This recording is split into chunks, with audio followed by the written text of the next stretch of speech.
So guys, we went to a Shrapat Mandir. Well, not exactly Shrapat, but let's hear the real story. ये vlog में जाएगा। और महादेव जी के अनेक धाम अनेक तीर्थ हैं। सतयुग में भगवान ब्रह्मा जी का कोई भी तीर्थ स्थान नहीं था। अपना तीर्थ बनाने के लिए ब्रह्मा जी ने कमल का पुष्प गिराया था ब्रह्मलोक से। ऑल्सो ये इसीलिए इतना ज़्यादा फेमस है बिकॉज ये बहुत ही ज़्यादा रेयर टेम्पल है। यह सोच के कि ये पुष्प जहाँ पे गिरेगा वहाँ पे मैं भी अपना तीर्थ स्थान बनाऊंगा। तो ब्रह्मा जी के हाथों से वो फूल ब्रह्मांड की परिक्रमा करके अनेकों सैकड़ों वर्षों के बाद में यहाँ पे आके गिरा। इतना तेज कि 7 पाताल छेदन होकर जल निकला। फिर इस जल का शुद्धिकरण करने के लिए और अपना तीर्थ बनाने के लिए ब्रह्मा जी ने यहाँ पे यज्ञ किया। यज्ञ का शुभ मुहूर्त निकाला। दीपावली के 10 दिन बाद जब देवउठनी एकादशी आती है, शुभ काम शुरू होते हैं। एकादशी से पूर्णिमा 5 दिनों तक का मुहूर्त निकला। सर आपने कभी सुना होगा पुष्कर मेला लगता है, वो ही 5 दिनों में लगता है जल के लिए। स्नान करने का विशेष महत्व उन दिनों में। अब जिस दिन मुहूर्त का पहला दिन था, यज्ञ शुरू होने वाला था, उस दिन भगवान ब्रह्मा जी ने अपने पुत्र नारद जी से बोला कि यज्ञ का शुभ मुहूर्त निकला जा रहा है, जल्दी से माता को बुला के लेके आओ। सावित्री माता भगवान ब्रह्मा जी की फर्स्ट वाइफ। आपने पहाड़ी पे जो मंदिर देखा था उन्हीं का मंदिर है। शुभ मुहूर्त निकल ना जाए, जोड़े से बैठ के यज्ञ शुरू करना है। नारद जी जा रहे थे बुलाने, लेकिन उनको रास्ते में एक विचार आया कि मैंने सभी को लड़ाया है। नारद जी का एक ही काम है सर, देवी देवताओं में लड़ाई झगड़ा करा। ये मैंने सभी को लड़ाया लेकिन अपने माता पिता को कभी नहीं लड़ाया, न लड़ते झगड़ते देखा।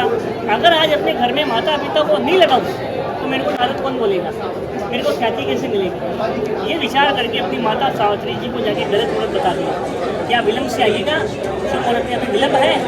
पिता ब्रह्मा जी को जाके आगे बोल दिया कि माता भगवान नहीं है, शुभ मुहूर्त वो भी तैयारी में मस्त है, निमंत्रण भिजवाई अपनी सहेली में रेडी हो रही है। ब्रह्मा जी यहाँ पे चिंतित हो गए और क्रोधित हो गए अपनी पत्नी पर। शुभ मुहूर्त निकला जा रहा है, करोड़ों वर्षों की तपस्या का फल अधूरा रह जाता है। समस्त देवी देवता वेट कर रहे हैं कि यज्ञ कब शुरू होगा।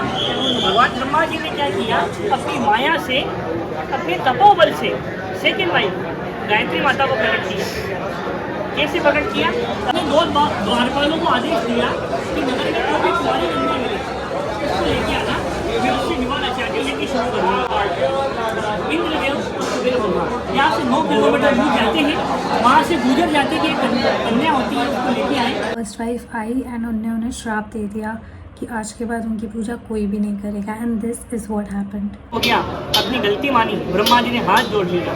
देवी ये 9 ग्रह मेरे यज्ञ में आए हुए हैं, 9 ग्रह की पूजा से धरती का संतुलन बना हुआ है। 9 ग्रह मेरे अधीन है, इनकी पूजा होगी, लेकिन मेरी नहीं हुई संसार नहीं चल पाएगा। तो सावित्री माता ने कहा श्री श्राप तो वापस नहीं ले पाऊंगी, लेकिन आपको वरदान देती हूँ कि जिस जल को बैठ के आपने पूजा है, आज से वही जल आपका रूप रहेगा, स्वरूप रहेगा। आप जल रूपी पूजे जाओ। धर्मस्य धर्म रूपेण ब्रह्मा, ब्रह्म रूपेण पुष्कर है। ब्रह्मा जी का रूप पुष्कर जल है। जो श्रद्धालु पुष्कर में आके प्रसाद चढ़ाने के बाद मंदिर के दर्शन करेगा, उसकी मनोकामना पूर्ण होगी, यात्रा सफल होगी। 2 काम ये श्रद्धालु पुष्कर में खाएंगे। पहला तो पितृ कार्य के लिए, यहाँ पे श्राद्ध पिंडदान तर्पण होते हैं। पितरों का ये बहुत बड़ा तीर्थ है, भगवान राम जी ने भी किए थे यहाँ पे, ये पद्म पुराण में लिखा हुआ है। दूसरा, जो भी राजी खुशी घूमने आता है, सुख शांति का प्रसाद जरूर चढ़ाता है, मनोकामना मांगता है, ब्रह्मा जी का रेस्पेक्ट सम्मान होता है, जल का ही किया जाता है। और उसके बाद चले गए हम लोग पूजा करने शांति के लिए।